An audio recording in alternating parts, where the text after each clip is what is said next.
Okay, here we go.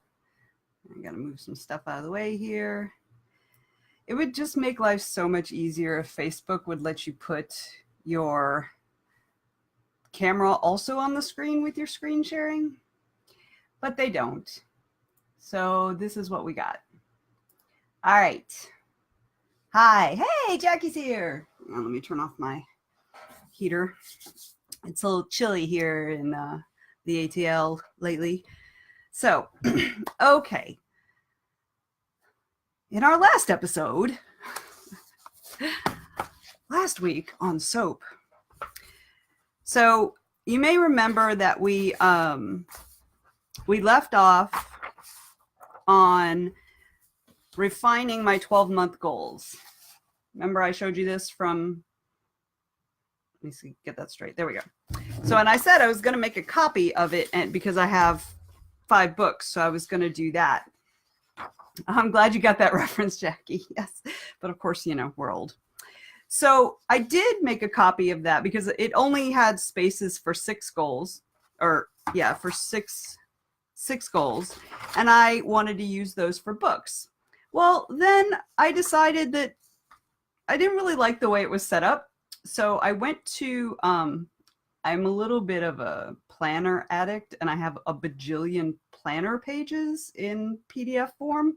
So I went, you know, spelunking through my folders, and I managed to find one that had a better one. It's very simple. You could actually make one of these out of a Word document. Let me find it. Here it is. So it's project main steps. So it has space for a project name, and then the steps. And this is what I really wanted, is I want a start date and a due date. The books project had a to be completed date, but I kind of like to know when I'm supposed to start. So I don't do 1 through 10. I use all the lines because I have more than 10 steps, because it takes a number of steps to actually publish a book. So what I did is I made each of these, I made 1 page for each book. Well, I will have made 1 page for each book. I only have the first 2 right now. And so I'm going to go through and I'm going to show you how I did this, and then I'm going to show you in the greater schedule for the year, because there are also some pages that this particular project, this particular planner PDF, it's multiple pages, and they had some that I really, really liked. So, and if you guys want that, go ahead and, you know, post, and I'll make sure I'll go back and edit the notes on the video. And I'll give you the link to the Etsy store where I bought it. I don't remember how much it was, but it's a whole project thing. Anyway, so, okay, so this is what I did. And I took pictures of, okay, so this is Soul Cavern 2. Now, let me make this skinny so you can still see my pretty face. So this is the one that is almost completely done already. It's the one I did for Nano. And I've got about 35 or 40,000 words, and it still needs another probably 15 or 20,000. Maybe not, I don't know. It's a hot mess. Anyway, so here's how this is my plan. So I want to complete the first draft by Christmas Eve, because I would like to not have to think about it on Christmas Day. And then I'm going to work on my revisions from the 2nd of January, because I'm actually going to give myself time off. Will this actually happen? Probably not. I will probably not get done by the 24th, and I will probably spend that last week trying to get the last bit of words, or trying to figure out how it all goes together. Because like I said, it's a hot mess. So I'm giving myself some leeway. Generally speaking, when I'm working on a book, I like to let it sit for a couple weeks to get my eyeballs refreshed, because, you know, very often you read what you thought, what you meant to write, and not what not what you actually put on the page. Oh, so Jackie, I don't know if you watched the first. So Jackie says, I'm on the verge of buying the Plot Your Work Mega Planner Binder. What I actually bought on Amazon, it was like $20, but or $23, but Amazon is currently having a sale on print books that if you put in, and I want to say the promo code is NOV18, like for November 2018 or something like that, you get $5 off of $20 worth of print stuff. So what I got is the Ultimate Authorship Planner. And literally, we've only gone through this little bit so far, but this freaking thing is amazing. I'm totally gonna hoard these pages and I'm gonna make my own, so I don't have to buy it again. So anyway, okay, so look at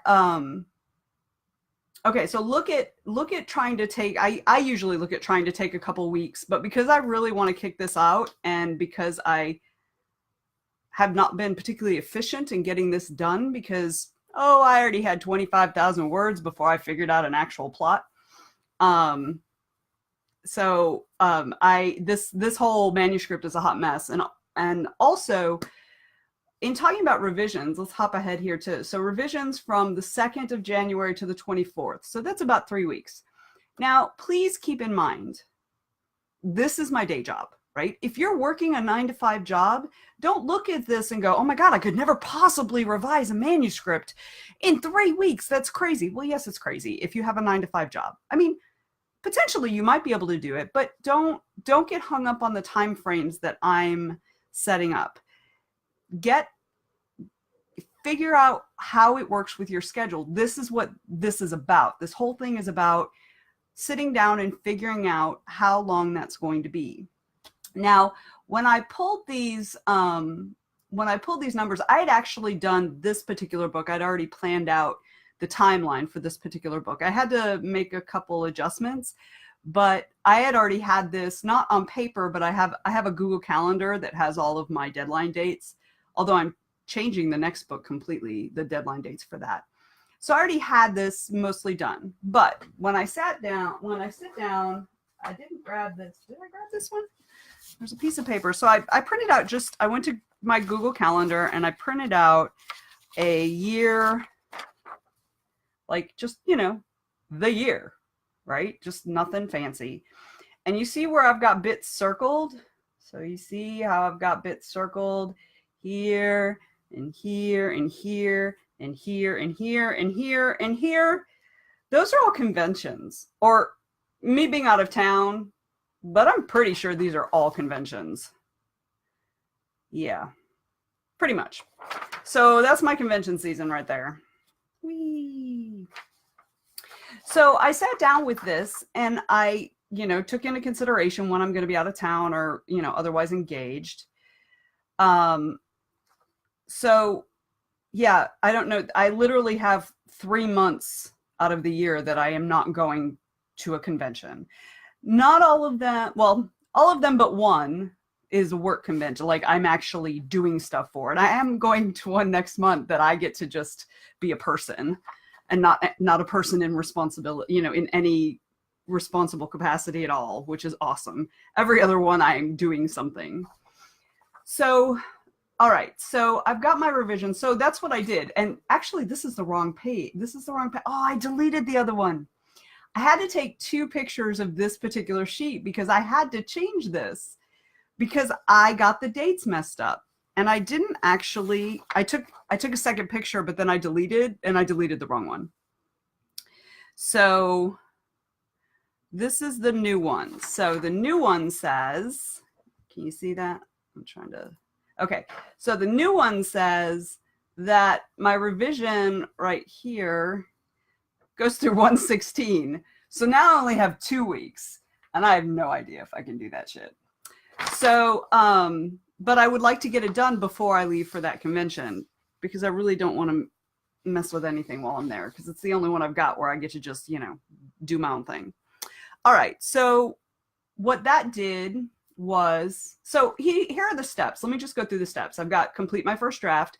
Now when we look at my copy for Soul Cavern 2, you'll see that it's longer because I also include my planning of my planning steps for the actual novel. So we'll see that in a few minutes. Yeah, I am a little bit of a busy girl. I may have overdone it this year again. I don't know when I'll ever learn. Hey, Sarah, thank you for joining us. Sarah Kate is here. I love that. I just want to say Sarah Kate. All right, so we've got these project main steps, and all I did initially was I just listed out, okay, what are the things I need to do? And they don't even necessarily have to be in order, because if you look, I've got contract cover way down here after I send out the advanced reading copies. Well, obviously I need a cover for the advanced reading copies. So the actual dates are way up here, right? This doesn't have to be in order. Don't even worry about it. Just vomit all the things that you need to do out onto the page. All right, so I have, I begin sending to betas. Now what I'm doing is you'll notice that my due date is not the 24th anymore, it's the 16th. And this number is not the 10th anymore, now it's the 6th. But you'll see that I'm actually starting to send to my beta readers before I actually complete the whole revision, because I'm gonna send it to them in parts. They don't know this yet. I haven't told them this yet. I'm gonna send it to them in parts, and I'm going to encourage them not to wait till the last minute, because my deadline for them, they're going to get the last part on, that number's not right anymore. They're going to get the last part, well, they'll have a little bit of time, on the 16th, hopefully, before I go to that convention. And I need it back on the 1st of February. And I give my betas a deadline, because I can't keep to my schedule if they don't keep to theirs. And if they don't get it to me, that's fine. But that just means I'm not going to use their comments when I'm revising, because I won't have them. For example, I have my short story. I sent it to 5 beta readers and I've only gotten 3 back. So yes, Jackie also brings up that sometimes when you send the whole thing, it can overwhelm someone. That is absolutely true, because I know, Jackie and I went to grad school together. Well, not actually together. We were in different classes, but we became close as alumni. But we went through the same program. And so it is like crazy sometimes if you get just this huge amount of pages that you have to read. So I'm hoping that they will space it out. Hey, can anybody check in the main group so I don't have to pull it up, and let maybe post the link to this for Sandy, because she was planning to come and I don't see her here yet. So if one of you guys could just pop over to the main group and drop the link in there for her, or anybody else who maybe hasn't found it. All right, so I just made a list of all the things I need to do, and then I sat down and I looked at my calendar. Well, obviously initially I didn't look at my calendar, because I have myself finishing the revision 3 days after I get back from that convention. So, and all of this is a little, it can be fluid. Oh, Sandy is here. Oh, yay. I didn't see you come in. It didn't show me you came in. You were very sneaky. Okay. So Sandy says, I have such a hard time with milestones and steps like this. It almost makes the project feel too big. What are the most important ones? They're all the most important ones. All you're doing, this is just making a list. The wonderful thing about what we're doing is that after you do this part, like this part that we're going to work on today, you don't have to think about most of this stuff anymore. But you need to have an idea of the scope of your project, because if you don't, you're not going to be able to do it on any kind of timeline, because you don't know, when you've got to spend more time on a thing. Now, this is for me, because I want deadline. Like I work best with deadlines. I work really badly without them. I don't work at all without them. That's the problem. But a thing that could conceivably take you 6 months can end up taking 3 years, because you don't have a plan. And that's what this is. And yes, you might feel overwhelmed, but you don't have to think about doing any of this right now. So just keep that in mind. You don't have to think about doing this right now. You just have to think about when you're going to do it. Does that make sense? I mean, you've got to do it. I mean, like, there's really no way to plan a thing without knowing the parts of the thing. There's just, you can't be effective that way. So I'm sorry to say they're all the important parts. But honestly, when we get through this section, you're not going to have to think about most of it because it's just going to be on a page. I'll show you. Let's keep going. All right, so you see the dates. I'm not going to go through each little step. I'm going to say I send it to the betas send it back. I gave myself 3 weeks for the beta revisions. Maybe I should just switch that around and give myself 3 weeks for the big one and then 2 weeks for the beta. But anyway, then I send it to the proofer. And this is a professional proofer that I engage. He's going to do the short story first. I really liked his website. I really like his, like, the way he does stuff. He even put samples, like he you know, like what a edit from him looks like up on his website, and talks about, like, he's very transparent, which I really, really like. So I chatted with him on Twitter a little bit, and then I sent him email about what I'm doing. So he's going to work on that. He charges $5 per 1,000 words, which I think is pretty reasonable. I found cheaper, but I really like the way he works. So we're going to give him a spin. So so it's going to go to the proofer. Now, you may need to build in a professional editor. I tend to write pretty clean generally, and I'm kind of hoping I'm testing out these first couple books and seeing if I can work with just beta readers and a proofer. And if I find that I don't have the quality level that I want, then I'm going to talk to some editorial people that I know and see about that. So for me, and this has a lot to do with the fact that I've edited for, you know, over a decade, and it doesn't mean I shouldn't have other eyes on it. I do have other eyes on it. I'm just hoping that I'm not going to necessarily need the in-depth editorial, and that a proofer will be okay. And maybe it won't. We'll see. All of this, like I said, is really testing the waters.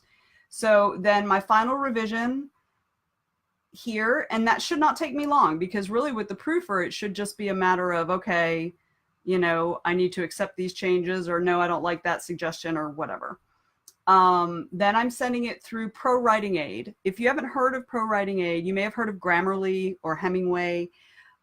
They're pretty much an electronic version of an editor, but it can be weird, because like anything that's an AI kind of thing, you know, it doesn't really have context and nuance and stuff like that. So you have to kind of take its suggestions. You have to think about what it's suggesting and deciding if it's the right fit. So that's pretty much the last thing I do, is I run it through Pro Writing Aid. And if you're curious about that, I featured it on my website in Tool Time Tuesday a couple months ago. So if you guys want that, I'll link that. I should be writing these links down. Let me get a piece of paper. Does anybody want that planner thing I was telling you about? The one that's actually on the screen now? Because that's an Etsy person. And then what was the thing? Oh, Pro Writing Aid. And I'll put the links in the show notes. Okay, so Sandra asked a revised question for later. Which of these steps are the pulling teeth steps, and which are the ones you would forget if they weren't listed? Because I wouldn't forget formatting or final revision, but I would absolutely forget sending out ARCs. Let me tell you, when you publish your book without having sent out any ARCs, and it just, like, there's crickets, the next time you'll remember ARCs. So probably I've gotten to where I've put so much thought into this that I don't know that I'd forget any of the steps, but I don't want it in my brain. You know, I don't want it in my brain. I want it on the thing. And this doesn't even include, like, and I haven't done anything in the planning for my launch, like the book launches. I don't have that factored in at all, because I need to do a lot more research on that. That's a thing that I don't know what the hell I'm doing. So I have a whole bunch of books and a whole bunch of PDFs and resources and stuff that I'm going to be really going through before this book that's on the screen now comes out. So, and that's going to be definitely a thing I'm going to write out step by step. But the reason you're writing these down is because you can't put a date to it if it stays in your head, because you're not going to remember. So this isn't just it's not just a list of what I have to do. Then I want to put corresponding dates to it. So I'm not going to forget to do revisions. I'm not going to forget to send it to the beta readers, but that's not what this is about. This isn't a to-do list. We'll get to the to-do list later, but this isn't the to-do lists, what sucks. You guys have to tell me when you guys use the word it, because I'm off on another thing that I don't know what it sucks is. It probably does suck, but I don't know which part you're talking about. They all suck. So anyway, so this is not a to-do list. This is a roadmap. You know, this is a roadmap. And then we're going to put dates in. So this isn't about not forgetting. This is about, okay, these are the steps I need to do, and I need to, you know, understand. They don't even, like I said, they don't even have to be in order, because you'll put them in order as you go. All right. So are there any other questions about this part? I'm going to show you my number 3, which is right here. And you'll notice I do them in other ink. I haven't done the dates for this yet. I will, but I just haven't yet. I wanted to get the lines on the page. So you'll notice this has a few more lines because I include outlining my first draft, writing beats. And I've defined this a couple times. Yeah, not sending out arcs. It does suck. But we can talk, I can do a video later about how to do arcs and stuff who you send it to. You know, that kind of thing. I can do that another time after we get through all the planning stuff. So if that's a thing that you guys want, maybe I'll make a thread in the group about stuff you guys would like to see videos about. And honest to God, I don't have to be the only one doing videos. You know, anybody can do these. All right. So, you know, so I do outlining and beats, and I've explained what beats are, and I just don't have a better word for them. Basically what they are, okay, so I'll make my outline, and that's just bullet points. This happens, and then that happens, and then this happens, and then that happens. I am not particularly an outliner. I used to be a dyed-in-the-wool pantser. Let me tell you, getting through grad school was like horrendous as a pantser. But I have found over time that I get this done so much faster. My writing is so fast when I do this. You know, I did it with a book under a pen name, and I literally wrote 50,000 words in like 2.5 weeks. It was crazy. So I thought, well, okay, this is obviously a thing that works for me. So I do my bullet points, then I write my beats, and an actual beat is like, so I'll take a bullet point from my outline, and a bullet point is basically going to be a scene. The beat is going to be a scene. The bullet point may be like multiple scenes, like just a sentence of, you know, this happens, this happens, this happens. But the beats are actually specific scenes. And a beat is essentially a synopsis of the scene. It is, you know, Harry walks into the room, and then Stephen yells at him for, you know, leaving the milk out on the counter, and Stephen throws the milk across the room, and then they get into a fist fight and blah, blah, blah, blah, blah. And I'll also note, you know, Harry is I'll also note whose point of view this scene is in if I'm doing multiple points of view, and I almost always do multiple points of view.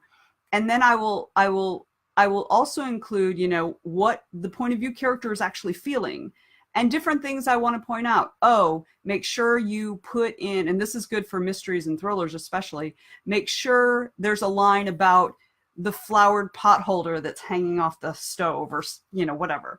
You know, just so that I remember that I need to it can be either for added detail, or it can be, you know, this is a thing that has to be in front of the reader's eyes, but I don't want the reader to really notice that it's in front of their eyes until later when they go, oh my God, I remember that flower pot holder from the kitchen. Oh my God, you know. So I make notes. It's basically notes to myself. It's a guideline for what I need to write, and notes to myself, things I want to remember to put in there. You know, he's particularly emotionally distraught, and, you know, this is the reason why, but, you know, he doesn't actually say that, or whatever. And generally speaking, I found that a beat is about 10% of what the final scene will be. So if I write a beat that's 200 words, the final scene is probably going to be about 2,000 words. I've just found that that's the case. Okay, Jackie says, and this is talking about the listing out the steps, I believe.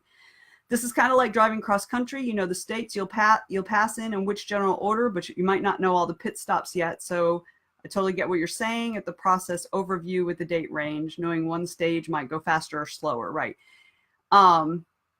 Yeah, being a pantser in grad school was really rough. Okay, so the other reason why it's really important to keep track of the start date and the due date, and you'll also later want to actually write down the actual start date and the actual due date, because you're also going to be able to then gauge how you work.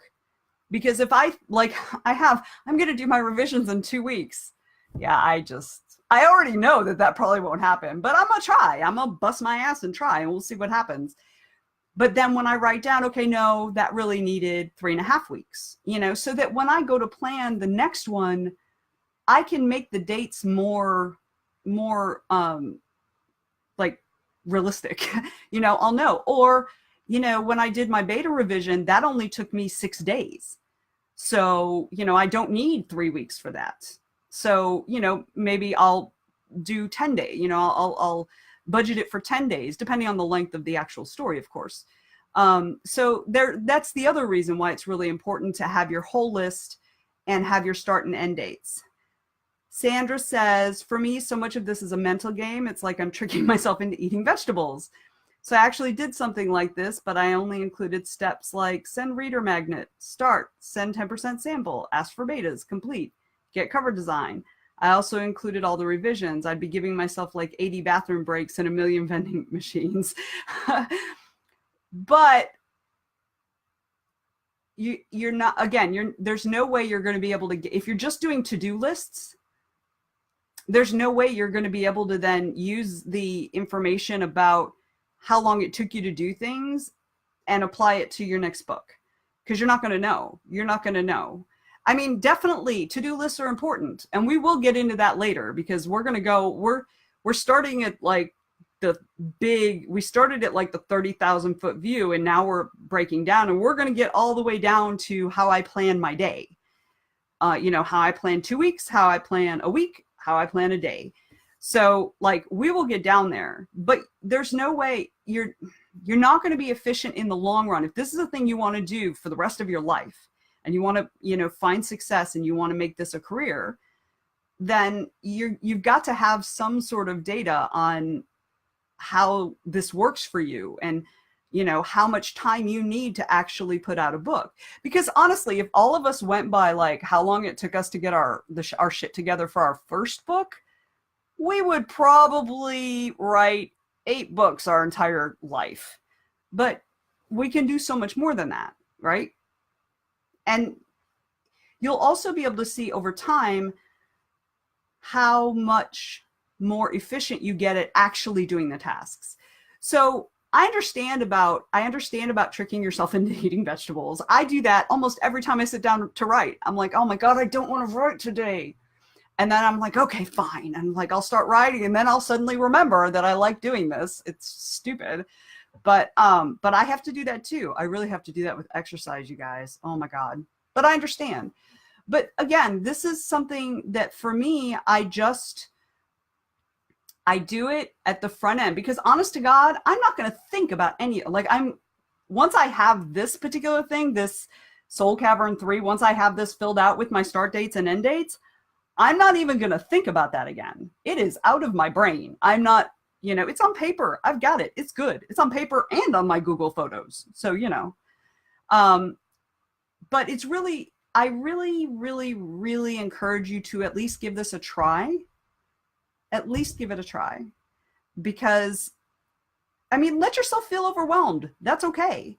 But remind yourself, I'm not doing all this right now. This is a X number of months project. Just like, if you're going to remodel your house, if you try to think it like, you need to know what you're doing, because you need to tell your project manager what you need, but it's not all happening at once, right? They're doing it a step at a time, because that's how it has to be done. So I really encourage you to give it a try. And if it doesn't work for you, it doesn't work for you, and that's fine. But it's all a mental game anyway. And, if you, put up little signs saying, this is what I want to do, you know, make a vision board. I know there are a lot of writers out there who make vision boards at the beginning of the year with the things that they want to accomplish, and they work. They work. I'm just too lazy to put together a vision board. I'm lazy. That's part of why I do this, so I don't have to think about it. All right, going back. So I write the beats, then I write the first draft. And like I said, the first draft goes really fast once I get the beats. The outlining and the beats take longer than the actual writing does, in my experience. And the whole reason I'm still writing on Soul Cavern 2 is because I did not have an outline, and I did not have beats. I literally started this on November 11th, and I'm still freaking like, anyway, it's a hot mess. All right. So Soul Cavern 3 revision, and then this is the stuff that I've done already. I don't have the dates yet because I haven't sat down to do that yet. All right. We good with this? I know, Sandy, you're not good with it, but I hope you'll try it anyway. Yeah, you'll only have big picture data. You'll only have the end of the road data. You won't have the from point A to point B. You'll just have the outcome of point B. So, and then that's not going to help you when you're working on project X, Y, and Z, right? Because you're like, okay, I don't know how long this is going to take me. And also, if you end up, and so I'm indie publishing, but if you end up with a traditional publisher, they're going to give your ass a deadline. And if you don't know how to, if you don't have any idea how to budget your time because you don't know how long it takes you to do your first revision or your revision after it comes back from the editor or you know, whatever, then it's going to be a lot harder. So this is just all about getting as much done on the front end so it makes the actual work easier. You know that whole thing, work smarter, not harder. That's kind of what this is about. And that's actually a really good point, because it's also going back to the outlining and the writing of the beats. That's, for me anyway, because it works for me. It may not work for everyone, and I understand that, but that's working smarter, not working harder. So, all right. Anybody else have questions or anything about this part? No? Yes? Okay. I'm going to take that, even though, you know, you guys have to wait to actually see this and then type it in. I'm going to go ahead. So the next, so that's that and that. All right. So then, you do that, you do a page, you do these project main steps for all the projects you want to do this year. You know, if that's 1, great. If that's 12, great. And I'm not even joking. I'm in this Facebook group, and these people write, like, there's a chick who wrote 12 books this year. And, you know, they're not horrible books. I mean, I don't know if they are or not, but like, she's getting great reviews, so they can't be horrible books. But anyway, so like, some people have really 5. That's really ambitious for me. So, you know, and one of them's already done, you know, finished, written. So, and 2 of them are 75% of the way done. So, or 3 of them. Anyway, okay. So, Sandy, you're a goof. Okay, so you fill this out for all of them. You don't have to do the dates initially. Don't do the dates. Just get a grip on all the things you need to do for all your projects. Remembering that you're going to forget all of this.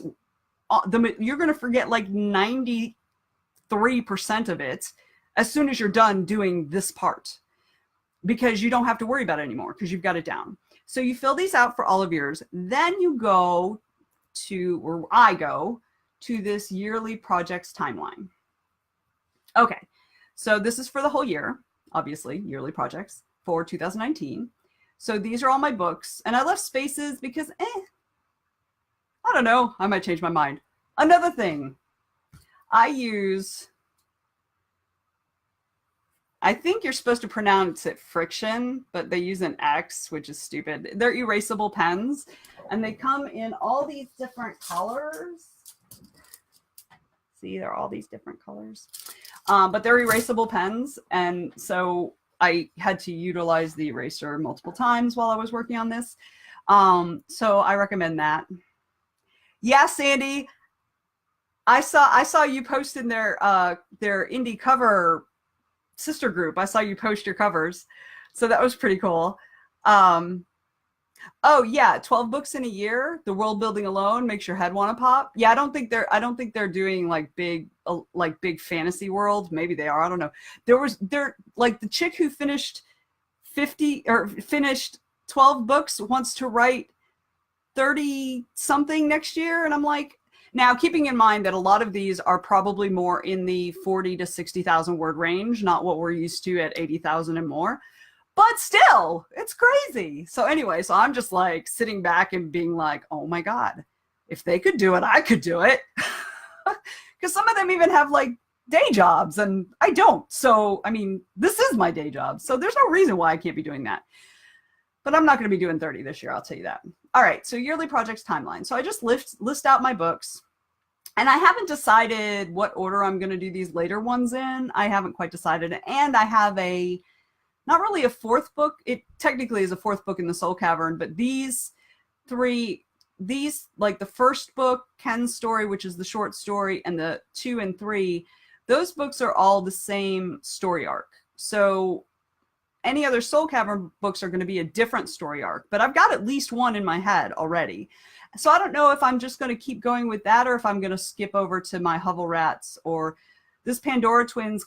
It's made to be a series, but my head isn't in it right now, so I may hold back on that. Anyway, so you list out your projects, and these are, correspond to the days of the first letters of each month, and then you just cross, okay, I'm gonna be working on, I'm gonna finish up Ken's story in January and it's done. Soul Cavern, I'm working on it now, so January, and my release date that I've chosen is April. So I'm gonna be working on it through April. So Soul Cavern, I plan to start writing, outlining and stuff in January, toward the end of January, when Soul Cavern is with the beta readers. I'm going to start outlining Soul Cavern 3. I haven't decided on an actual release date yet. I'm thinking June. But again, I don't have a whole lot of data on my timeline here for the post first draft timing. So I'm going to do that. I'm probably going to choose June. I'm going to wrestle with the numbers, because I've got a lot of stuff going on in April. So I'm not going to be able to do a whole bunch of writing in April because I'm going to be also launching a book kind of right before I have 2 cons back to back. So, it's or either right after or right in the middle or something like that. So I'm also recognizing that even if I choose June, it may end up being July. I may end up having to push it back a little. And so I need to figure out this, but this is just very high level. It's just like, okay, through this month, that looks okay. And, I'll start finishing up the Hovel Rats, because Hovel Rats 1 and 2 are both about 75% done, the first drafts. But I've got to do some fiddling with them and stuff and then finish them.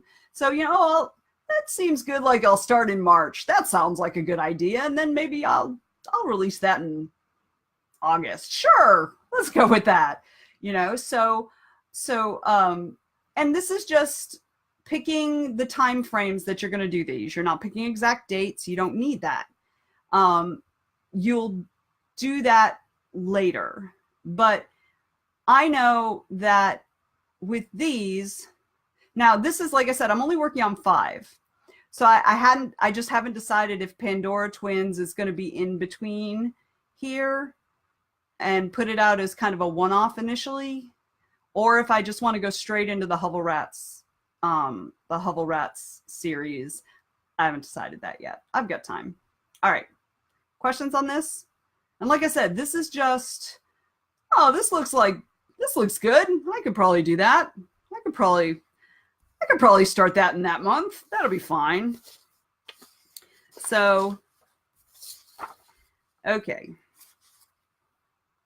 Now, the next page is going to break Sandy's brain. I'm sorry, Sandy. I love you. You know I love you. But it's going to break your brain. You're not going to like it. But you'll be fine. All right. The next one is the monthly project timeline. Now, I'm going to show you December's, because I did one for December. Because some of this is already done. There's a reason I did it. I went ahead and did December. All right. Okay. So this is the month of December, and these are the days.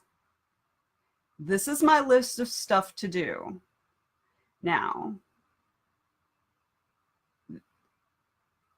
I'm going to let you look at it for a second because it's pretty self-explanatory when you look at it. So, my short story went to the betas on December 3rd. I wanted it back from them on December 10th. It was only a 11,000 word story. They can do that shit in a week. Well, 3 of them could. Still waiting on the other 2. Well, one of them was very, very sick with the flu. So, like the whole week. So, you know, I'll either get it from her or I won't. And that's fine. I mean, it's fine, whatever. 3 is fine. Okay, so that's done already. Well, I didn't check mark it because I still haven't gotten the other 2, but you know, it's essentially done. So start revisions on the 13th, which is today. I haven't started that yet. I did read through some of the suggestions already though. So I plan to have it done by the 18th. That's when my revision will be done. I'm going to send it through Pro Writing Aid, and I'm going to make revisions based on that. I'm going to give myself 2 days for that, because that can be really overwhelming. I don't know if you've ever used it, but it's a lot of stuff, especially if you choose to do all the things, like if you choose to look at all the things that they do, like that the software, all the different types of suggestions that the software gives, it can be overwhelming. And I usually at least go through all the tabs, and I probably, out of the things that the software suggests, I actually address between 70 and 80%, and the rest I just don't, because it doesn't work.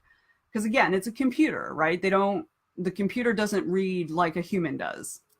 Okay, so I plan to send it to the proofer by the 20th. He said that if I get it to him next week, he'll have it done before Christmas. But I told him that's not a huge deal. So I'm expecting to get it back the 27th. And then I'm going to do the final revision. And that actually, let me see. Yeah, so I'm giving myself until the 2nd of January, which of course is not going to be on this timeline. It's going to be on the next one. Okay, sorry. So, okay, so that's all the editorial work, and that's all of it just on a little grid thing. So then contract the cover. I've already contracted the cover. I didn't have a title. She has the picture. I haven't had a title. So she can't very well do the cover without a title, but she told me it'll only take her a little bit amount of time to just, put the cover, find a good font and put the cover together. Because she's going to use my branding from the first book. So, okay, so I plan to contact her on the 14th, which is, tomorrow. Oh no, sorry, the 15th. Wait, which column? Yep, 15th. Oh good, that gives me 2 more days to decide on a title. I think I have one. One of my beta readers is just phenomenal at titles and names and stuff like that. And she gave me several good ones, and there's one I really like. So I expect that I will probably get that back from her around the 22nd. If she doesn't get it to me to the end of the year, that's okay too, because this is a short story. This is mostly going to be used as a lead magnet to get more people to sign up to my newsletter. It's a free gift to people who have read Javaja, especially in the first version that got uploaded with a ton of typos because I, for some reason, didn't put it through anything. I don't know why. Yes. Oh my God, it was a mess. Okay, so then I put down formatting, but then realized that it's not until the following month, so it's not really there. So, and then in blue was Soul Cavern 2, right? So this is all the short story, and then Soul Cavern 2. There, I started it before the beginning of the month, and I plan to have it done by the 24th. We'll see how that works. Okay, and so we'll take a quick look at January's. Now, you'll see that there's that big red splotch, and that's where I'm going to be away for the weekend. Okay, Jackie, thanks for stopping in. Mwah. Okay, so this is the weekend that I'm going to be out of town. I get back on the 21st. Yeah, I get back on Monday the 21st. And so you'll note that like I have nothing planned on the 22nd because I'm giving myself a day to recover. All right, so I'm going to send the short story to formatting through the 10th. And then my release date, I'm setting it for the 16th for when it's actually done. And that's negotiable because, again, this is just a reader magnet. It is not, you know, I'm not doing a launch for this. I'm just going to toss it out there. So I don't have to do a lot around this. So even if I waited, I just didn't want to wait till too late in the month because I had said it would be ready in December or January. And I kind of like getting it out there a little earlier. So, and that gives me 5 days, 6 days to get it up onto Amazon because it's not going to be free on Amazon. But it gives me that amount of time to get it up there, make sure everything's working right, get it out to my newsletter people and stuff. So that gives me a little bit of bouncy time here. But at the same time that it's in formatting, and my husband does my formatting. I'm not doing my formatting because I got enough on my plate. He can do it. So while that's happening, you know, I'm not actually doing anything with this story at all for January, except putting it up on the websites and stuff. So I'll be working on my revision until the 16th. Hopefully I'll be done by then. But I start sending it to the betas like we talked about on the 6th. And I wanted a separate line to show when I'm going to send the last of it, the remainder of the manuscript, and when I want it back from them. So here's this, and it goes until the 31st because that's when I want it back. I'm hoping some of them will send it back sooner, but all right. So then on the 23rd, I'm going to start outlining Soul Cavern 2. So that's my December and January. I haven't done February yet. I may do February now, but I'm not going to do past February now because there's too much that can throw the timeline off. And so I'm not going to do that. So I don't have to think about any of the rest of the stuff that was on that great big list that we made, like all those lists that we're making. I don't have to think about those because they're not anywhere in this. So they're on paper, they're good.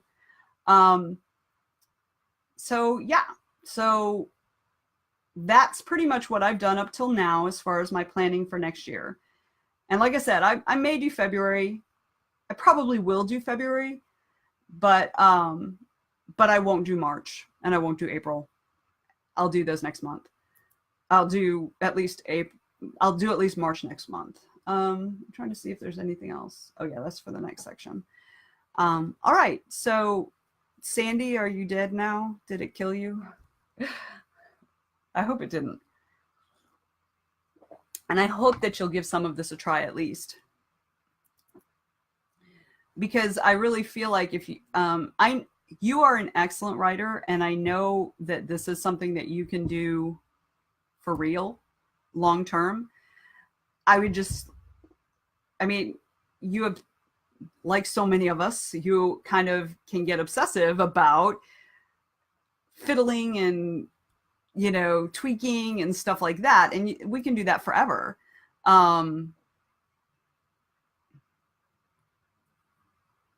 Okay, now I'm reading.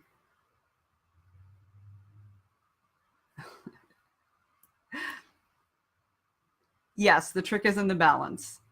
The trick is in the balance.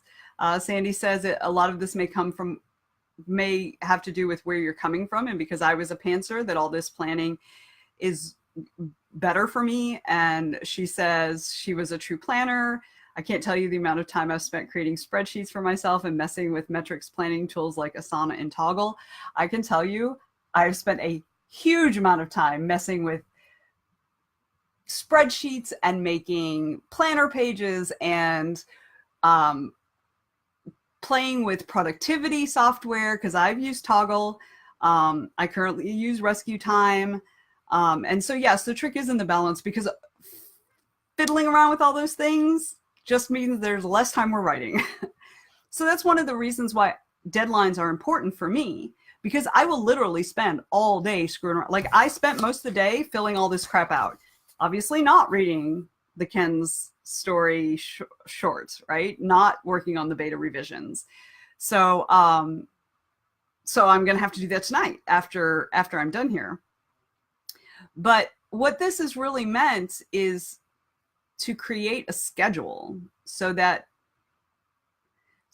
we don't get caught up in, someone else gave me another suggestion, let me fiddle with that, or let me reread my first chapter, or let me reread my last chapter, or whatever. This gives us a deadline. Okay, I finished that revision, it's done, it needs to go to the betas tomorrow, or it needs to go to the proofer tomorrow, because he's creating his schedule based on my timeline. So I've got to get it to him tomorrow. I can't spend another week fiddling with this because he has other clients, right? So like, I feel for me that this isn't really, like, it seems like it's really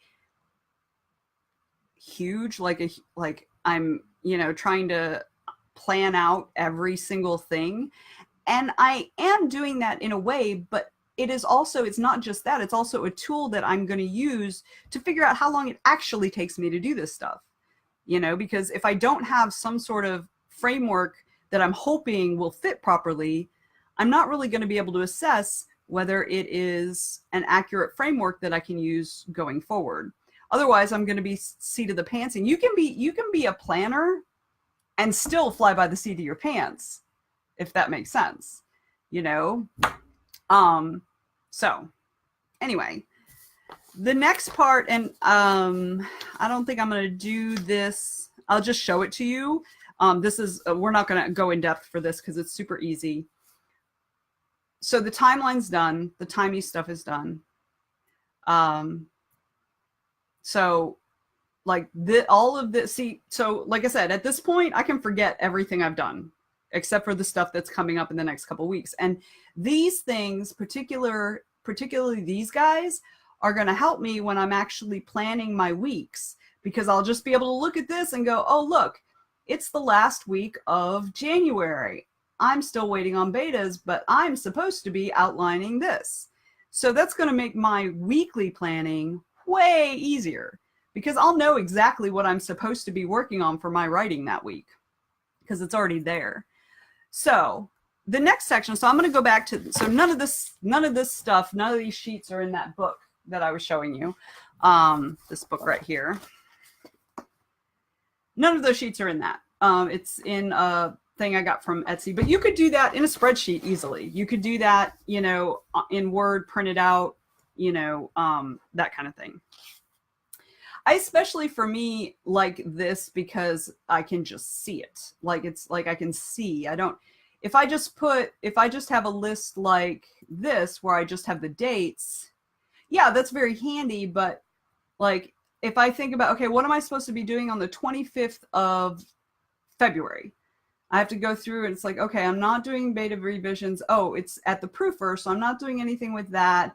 And then I go through, it's like, oh, I'm going to be waiting on my cover or whatever, So I really like these guys because you can just look at the date and you know exactly what's happening. So, all right, I'm done with that, because now I'm not thinking about that anymore. I'm done. I don't even have to think about it. So the next section of this book is my manuscripts. And it's actually pretty cool. It has 5 pages, which I'm glad it has 5 because I'm working on 5 this year. Let me make this, can I make that a little smaller? I don't know if I can make that a little smaller. So at the top, it says my manuscripts. That's all. You can't really see it. So it has story, title. I did story 3 because you'll see story 1 in a second because I actually wrote on it. You do the title, you give it a brief synopsis. What makes this story special? Why is it important? That's a really good thing to ask yourself before you start writing, because that's going to give you, like, whatever you write there is going to give you the basis for your marketing copy. It's going to give you the basis for your blurb on Amazon, for your ad copy on Amazon ads or Facebook ads. I mean, you're going to be able to pull, don't worry about making it fancy and making it sound good. Just write why it's important. What is really cool about it. And you'll be able to pick things from that later. Will I complete this manuscript in the next 12 months? Will I publish this manuscript in the next 12 months?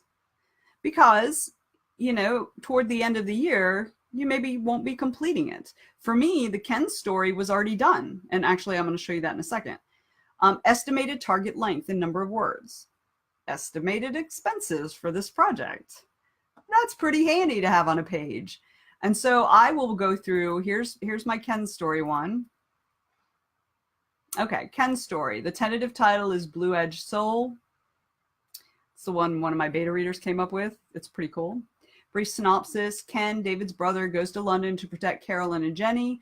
What he finds is that they do not need his protection, and he also finds another of his kind.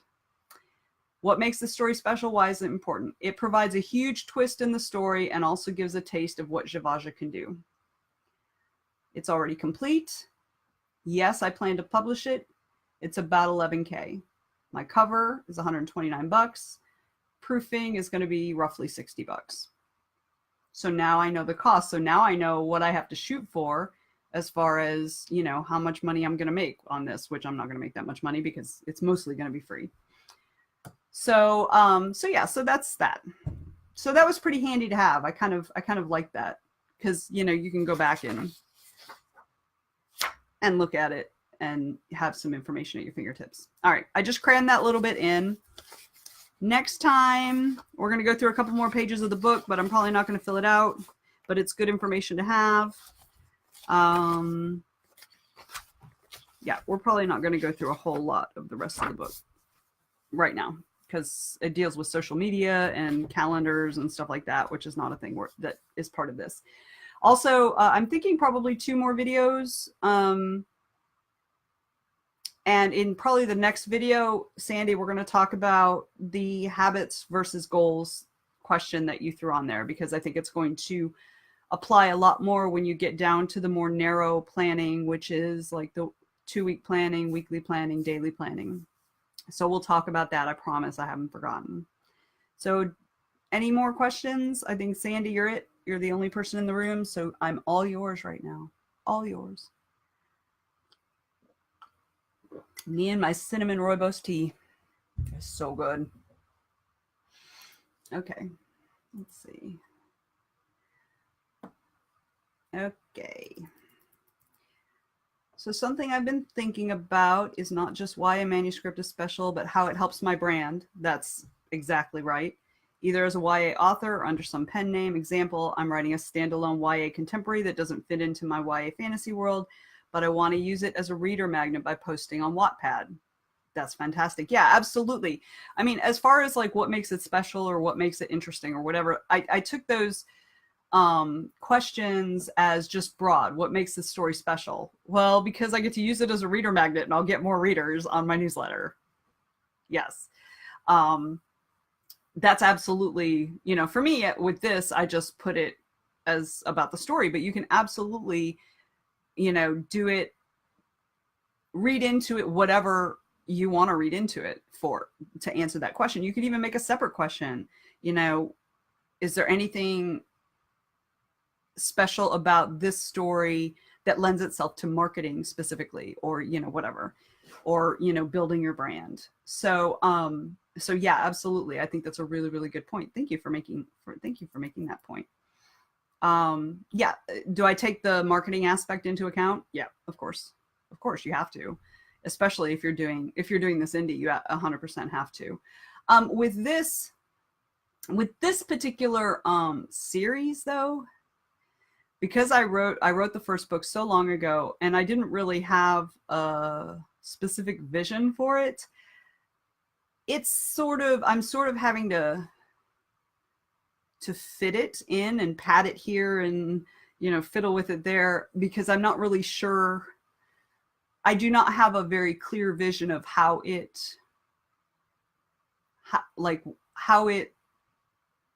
feeds into my brand, even though it's like my first series.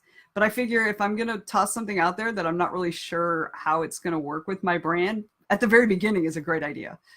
But I have a much clearer vision of the Hovel Rats, and the Hovel Rats is kind of YA.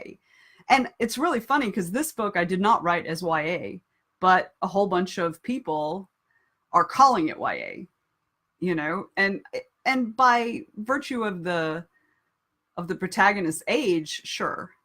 But I don't view it as YA myself, which is kind of interesting. So it seems like I'm writing a bunch of YA without really marketing it as YA. So, and I'm not sure whether that's wise or not. You know, I'm not sure how that works for me. So we'll see.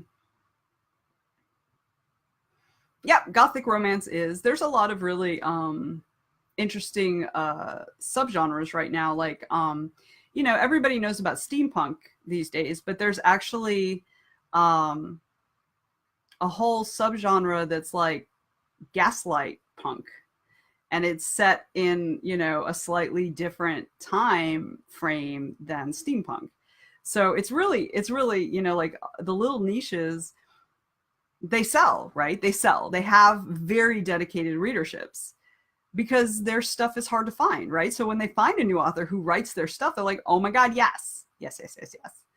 So there's actually somebody who was recently posting on one of the groups, I think it was the 20K group, about he's writing an Arthurian romance, but Arthurian romances were not even really romances, right? They were, and he said, you know, the hero dies at the end, and everybody's like, that's not a romance. Do not market it as romance because they are going to crucify you, which is true, because it doesn't go to our idea of romance. But there's a pretty dedicated Arthurian readership out there, you know. So doing those little niches are really, I mean, if you can find one that you like, that you enjoy writing in, I think that's a fantastic idea, whatever it is.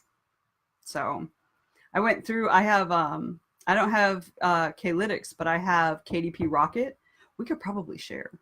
But I have KDP Rocket, and it's really, really good with categories and keywords and stuff.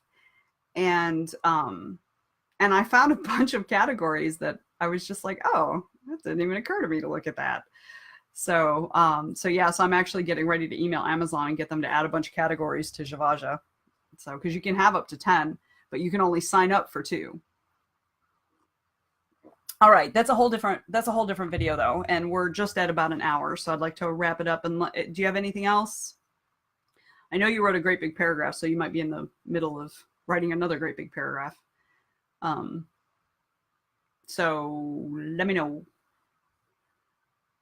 I really like these worksheets, in case that wasn't clear.